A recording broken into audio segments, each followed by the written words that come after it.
Assalamualaikum warahmatullahi wabarakatuh.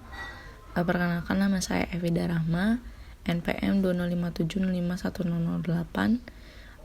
Di sini saya akan menjelaskan tugas UAS dari pengantar ilmu komputer, jurusan ilmu komputer. Di sini saya akan menjelaskan bagaimana tugas yang diberi oleh dosen mata kuliah pengantar ilmu komputer. Selanjutnya itu kita di sini ada struktur logisim 8 bit CPU. Nah, struktur ini itu berfungsi untuk melakukan operasi logika dan aritmatika yang mencakup AND, OR, XOR, ADD, NOR sama SUB.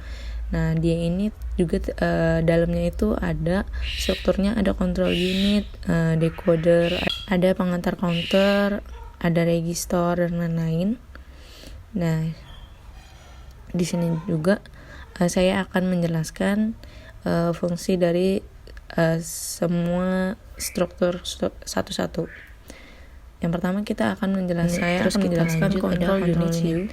Saya akan menjelaskan merupakan bagian dari CPU yang berfungsi untuk mengatur jalannya suatu program komputer, yang salah satunya tugasnya control unit itu untuk mengambil instruksi yang diberikan dari memori utama. Next, kita ada register. Register itu merupakan alat penyimpanan yang ukurannya kecil tapi memiliki kecepatan akses tinggi dengan fungsi sebagai penyimpan data atau instruksi yang sedang atau akan diproses. Terus kita next ada arithmetic logic unit atau ALU. ALU ini merupakan punya tugas untuk melakukan operasi aritmatika berdasarkan instruksi yang ditentukan. ALU juga itu dibagi jadi dua, yakni ada unit aritmatika dan unit logika boolean yang punya tugas masing-masing. Terus kita next itu ada penyajian data, yaitu data yang diproses pada CPU yang disajikan dalam bentuk bilangan heksadesimal atau bilangan basis 16 yang ditampilkan dalam bentuk LED atau juga disebut text output. Next itu ada struktur penyajian data, yaitu data sebuah operasi aritmatika dan logika. Jadi mereka ini memiliki kemampuan komputasi untuk mengolah data numerik secara numerik gitu. Terus next kita ada perpindahan data atau data movement, yaitu sebuah instruksi perpindahan data antara register maupun modul YNO. Next kita ada tampilan dari. Terus di sini tadi ada kan metode pengalamatan, yaitu ada dua. Di dalam metode pengalamatan itu yang pertama ada direct addressing, data yang disalurkan atau ditransfer oleh CPU itu langsung masuk ke memori. Terus ada register addressing, yaitu metodenya sama kayak direct addressing atau pengalamatan langsung, tapi bedanya terletak pada file dan alamat yang mengacu pada register, bukan pada si memori utamanya. Jadi dia transfernya nggak langsung ke memori. Nah, di sini saya akan menampilkan prosedur simulationnya. Jadi untuk pengalamatan tuh kita bisa lihat dari sini. Nah, di sini kan ada move XY dan di sini ada ROM pengalamatannya dan beberapa tampilan-tampilan pengalamatan lainnya. Jadi di sini udah ada pengaturan atau susunan dari pengalamatan addressing tadi. Terus kita bakal next ke slide selanjutnya atau penjelasan selanjutnya. Kita akan next kita di sini langsung next ke pengorganisasian memori, yaitu memori pada CPU ini diorganisir menggunakan dua buah ROM, yaitu ada ROM dan disk serta satu buah RAM. Nah, jadi ketiga media manajemen ini media manajemen memori ini menggunakan tipe alamat 16 bit untuk menyimpan ukuran 8 bit tadi. Terus Next itu kita punya input dan output. Input pada CPU ini berasal dari keyboard dan juga memori. Input ini juga dari memori merupakan masukan dari user, sedangkan input dari memori khususnya itu dari disk yang datanya diolah dan ditampilkan. Terus di sini kita punya bus system. Bus system itu apa sih? Ya, ini suatu penghubung antara komponen lainnya. Jadi komponen tersebut itu kayak RAM, ROM, keyboard dan lain-lain. Terus di sini kita ada sistem operasi yang mengatur semua jalannya proses program CPU. Jadi semua proses aritmatika serta logika itu mengatur seluruh manajemen proses dan data ada di sistem operasi. Terus kita langsung aja di sini praktek di logisimnya, logisim CPU ini. Nah, ini kalau misalnya tadi kita jalanin, tadi kita start, kita atur simulatornya, itu akan muncul seperti ini, logisim 8-bit CPU, serta ada beberapa menu pilihan di bawah ini dari logisim menunya ini dari 8-bit CPU. Nah, di sini itu ada beberapa menu yang akan menampilkan. Terus lanjut aja kita praktek. Coba kita pilih keyboard menu dari nomor 1. Nah, kalau kita klik nomor 1, dia bakal berubah tampilannya jadi ALU serta menu-menu berikutnya. Dan di sini dia udah jalan.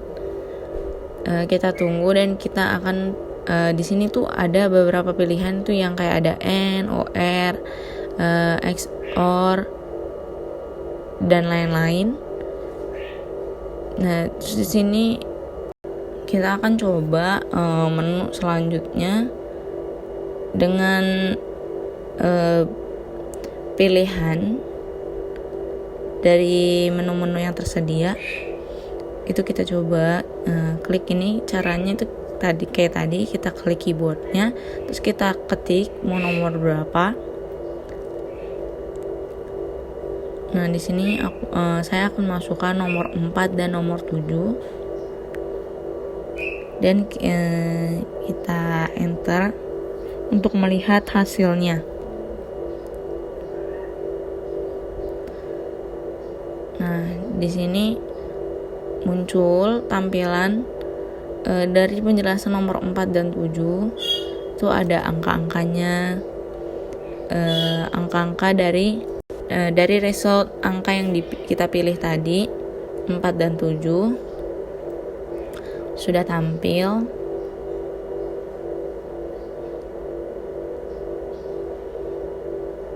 Nah, kalau misalnya udah kayak gini, kita pengen kembali ke menu sebelumnya atau tampilan yang sebelumnya yang ada tulisan 8-bit CPU itu. Caranya itu kita reset semuanya,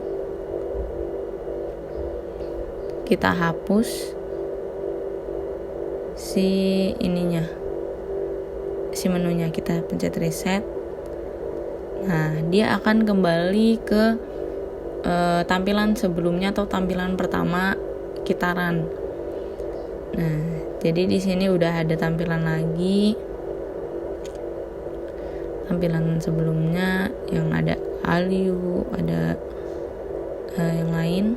Terus di sini kita nyoba untuk melihat hasil dari kalau misalnya kita ketik nomor 5. Nah, itu akan muncul tampilan karakter ini. Nah, dia akan menampilkan tampilan menu-menu untuk melihat karakter gitu ya.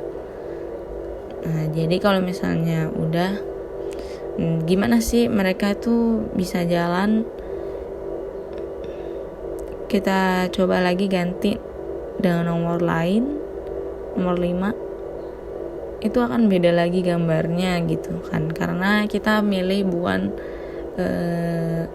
kita milih angka lain selain angka tampilan karakter yang sebelumnya. Nah, di sini tuh saya akan menjelaskan bagaimana sih dia ini bisa jalan atau program ini bisa jalan. Di sini itu ada yang namanya Logisim 8 bit ini atau Cbit CPU BMPS ini. Nah, ini tuh menunjukkan bahwa kalau misalnya yang hitam-hitam ini itu dialiri listrik, tapi kalau misalnya yang putih-putih ini berarti yang putih-putih ini tuh nggak dialirin listrik. Jadi dia nggak, yang putih-putih ini kan tidak menampilkan apa-apa. Yang hitam ini karena dialiri listrik, dia jadi menampilkan sebuah gambar atau karakter gitu.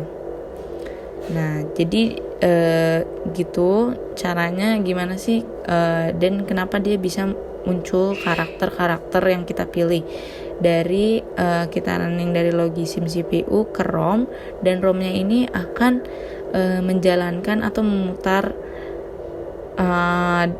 aliran listrik yang akan membentuk si karakter dan masuk ke disk ini. Lalu balik lagi ke Logisim CPU dan dia bakal lari ke RAM.